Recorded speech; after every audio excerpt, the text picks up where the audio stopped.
How to program uPowerTek NFC LED driver by cell phone.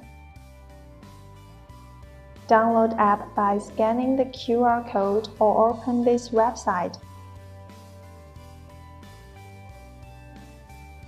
Follow the steps to install the app.